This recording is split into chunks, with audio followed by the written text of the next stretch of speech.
One. All right, it's going, it's prepping.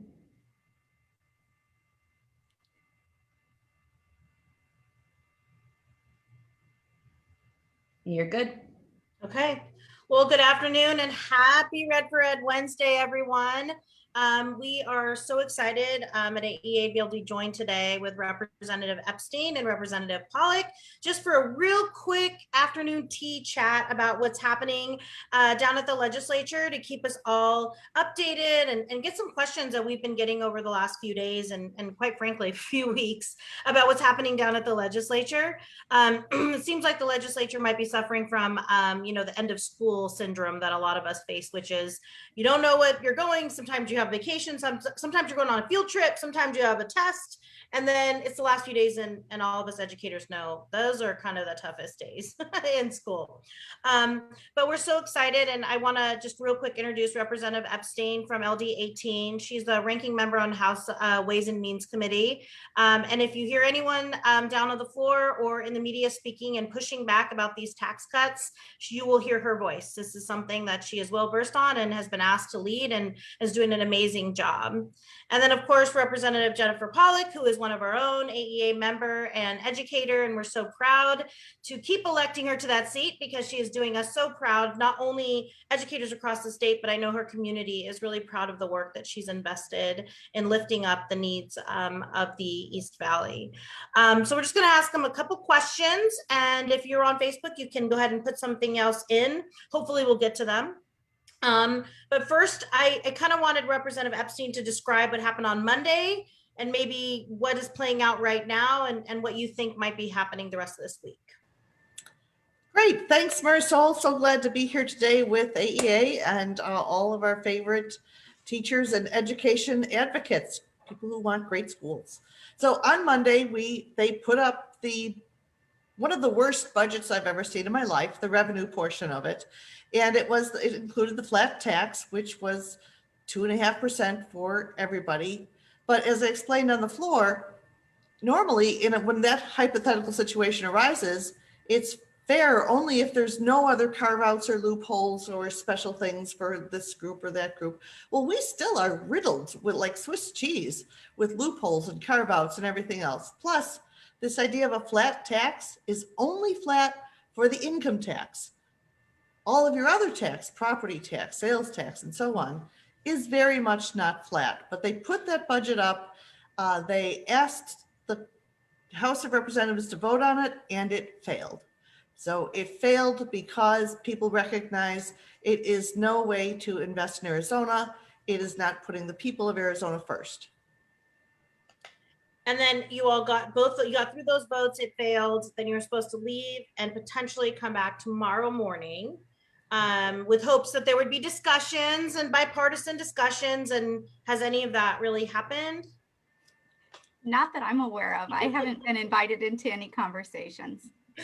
Okay. And then we also heard that tomorrow morning is when you all were expected to be back in the morning.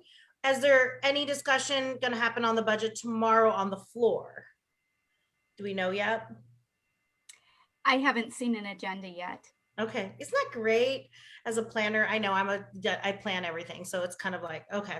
All right. So Representative Pawlik, I know the media and JLBC, I think, has also said that this would be an additional $1.5 billion that would be coming into the state.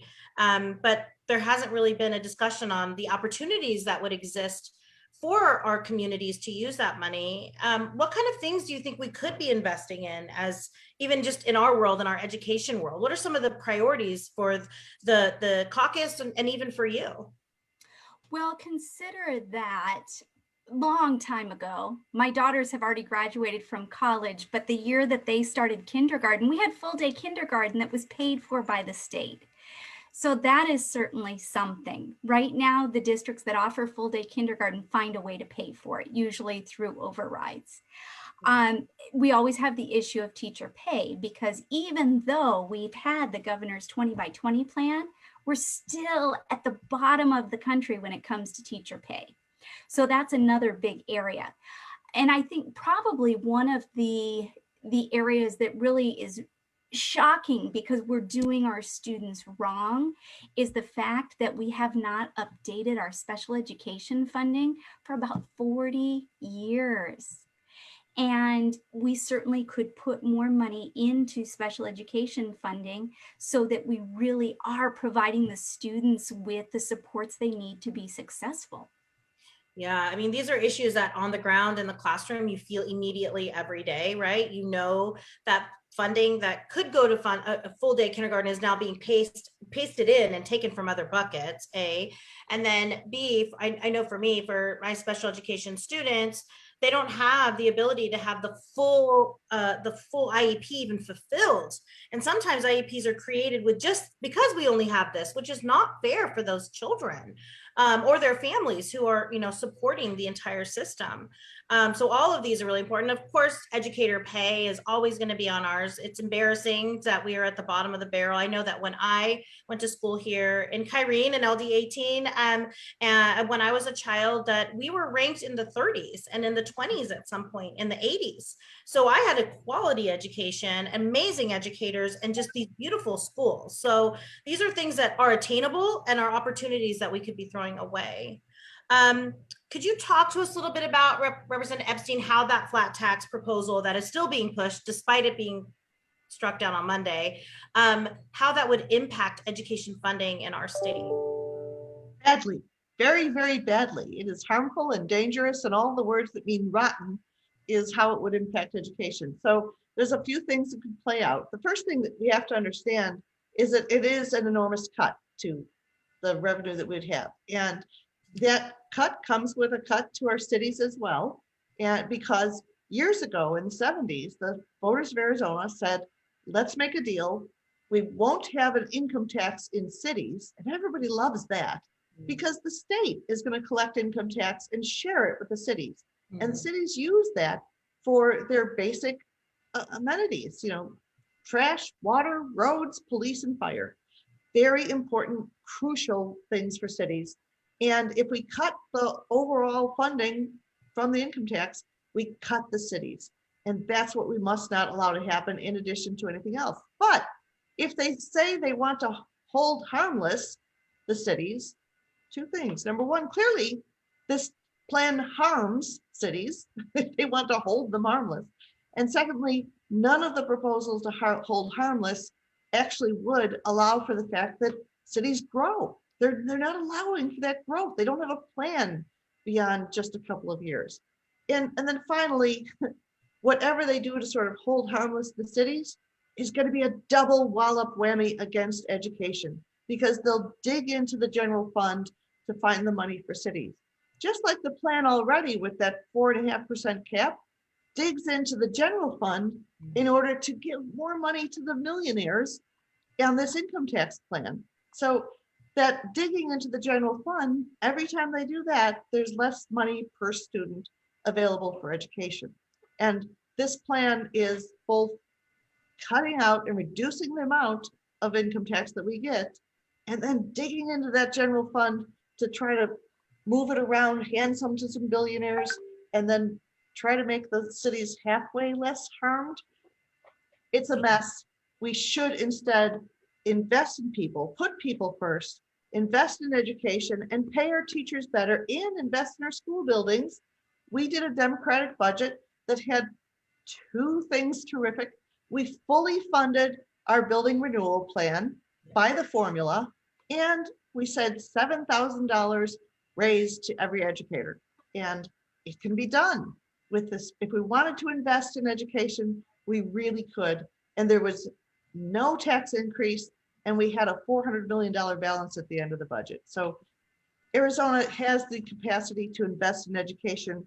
If we want to show that we really do respect educators and families and students, we need to invest in them. Yeah, I think the one thing about the flat tax that I still have to wrap my head around, and I think a lot of people do, right, is that it's not just for 1 year. This is forever, to some extent, right? Unless we have a supermajority that reverses it. But I mean, this is not just, oh, great, we had a great year. People spent their money differently than during COVID than they normally would. They might have, purchased things because they were at home versus traveling, right? Which I know happened with our family. However, this tax cut would be another potential generation, and it cuts into any future. I think the way that I always taught my students about it is that, we have a pie, and every time we make the pie smaller, then there's less to invest in our systems and our institutions. And to some extent, we're going from like a Costco cake to a little cupcake at this point. And so that cupcake, there's going to be ferocious debates about, and because a lot of our budgets do fulfill the obligation of schools, that means that other places are going to be hurting, and schools will continue to be hurt. So I want people to kind of remember that this is not just a one-time, decision. This is in perpetuity to some extent.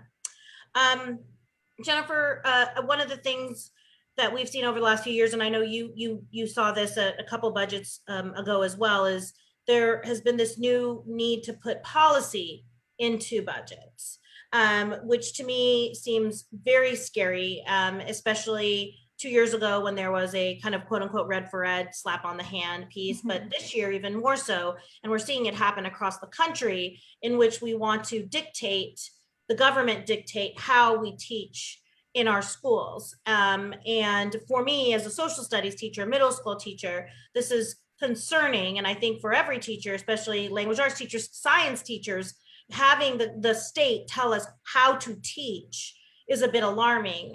Could you speak to a little bit of the bill that is, or the language from the bill that is now in part of the education budget that should be a little bit of a maybe flashing light that educators should be very much aware of and worried about? Absolutely. If you'll remember, a couple of weeks ago, we saw the bill 1532 in the House, and that was the one that we referred to as the teacher gag bill. So essentially, if teachers taught something that was considered controversial, then they could be fined $5,000. Now, when we drilled down in debate about what is controversial, we never came up with a definition. And that is really worrisome, because it seems as if anybody could make a complaint against the teacher. This has shown up in the K-12 amendment that we saw on Monday. So please be very aware that it's there. It does seem, I don't know if the word is disingenuous, sneaky, that's been put into the amendment because it failed in the Senate. Right. It failed in the Senate. So I have to hope that it will continue to fail in the Senate. I think that it does have the votes to pass in the House, which is really unfortunate. And I would encourage you to take a couple of minutes to write to your legislators. Please don't think that somebody else is going to do it, because I'll tell you, they're not. They're not. I check my email every day, and I think today I've only had 17 emails, and not a single one has been about the education budget. That is really helpful. I recall, as you probably both do, a year ago when the television was full of commercials about how amazing educators were and how much we loved them and trusted them and missed them. And oh my gosh, pay them $1 million a year. This is very difficult to be at home with our children and living up to the expectations. And this is a perfect example of where we're coming back and saying, you need to trust us to do our jobs. I know that, as a mother, when I dropped off my son to kindergarten, and I would think, oh my God, my poor little baby, I'm giving him to these people, but I trusted everyone in that building to do what was right for him. And, my son is thriving and loves school. And that's not just because of his family, that's really because of the community that he built at his school, because of the respect that we afforded his educators. And Representative Pawlik just kind of brought up really our last question is, if you could give educators or education supporters, union members across the state, one thing that they could do today or tomorrow morning, what would that be? I would say reach out to your legislators and let them know where you stand. Even if you're in a district that has members of the majority, they still need to hear from you. Perfect. Do you have anything else, Representative Epstein, another thing they could do? You guys are so busy. Sorry. Okay. Yes. Of course, contact the governor's office. The governor needs to hear from the people of Arizona to know that this flat tax idea is a terrible idea. And more than that, people need to recognize 7 economists on our finance advisory board said, go cautiously forward. Don't do anything too outrageous, because the revenue projections we have are very unsure, as you described so well, Marisol. People spent differently. They did things differently. So the revenue that we had in just the last year or so is not something we should base going forward, our revenue projections. So we don't want to have permanent tax cuts based on a pile of sand. And right now we're standing on a pile of sand. So contact the governor, tell him no permanent tax cuts, invest in education is the way to go. The governor needs to hear from the people of Arizona. Perfect. So I really want to encourage everyone, and we'll put it in the chat box of this Facebook Live, that AEA has a kind of standalone website for Budget Watch, and it has links where you can email, call, because I know that I was walking around the Senate for a little bit last week and it was quiet. And like, why aren't the phones ringing off the hooks right now? So calling your legislator, emailing your legislator, tweeting at them, putting on Facebook, letting them know that we're watching and that we have a voice in this and that we should be part of this process. And additionally, sharing that same information with the governor. Additionally, tomorrow morning, several of us are going to be down at the House, being very aware, watching what's happening. Right now, there's no agenda. So it could be what you all call pledge and pray, right? Get in, get out. Or they could go full bore. They may have been able to twist some arms and change the votes as they had on Monday. AEA is currently planning to have a press conference on Monday, and we're going to encourage members to join us, in which we're going to lay out the opportunities that Representative Pawlik so succinctly said. As an educator, this is what I would like. We're going to have some of our members share what they would like these opportunities to be invested in. And then we're going to go in and pack the House again and be up there with our red shirts, showing support for those of you who are fighting for education down on the floor, but secondarily making sure as a taxpayer and part of a larger Arizona community that we're watching what is happening to the future of this state. So I just really would love to say thank you to both of you. I know you are so busy. And if we all would like to email Representative Pawlik, I'm sure she has time for emails to go from 17 to 1700, as long as they're all about education. But I want to thank you all for taking out some time, and AE will continue to update everyone via this channel as well as our YouTube. And please stop by our standalone website to give you information on how to contact members of the legislature and of course Governor Ducey. So thank you both for joining us, and we will be giving you updates later on this week. Have a great day, everyone. Thank you. Thank you. Bye.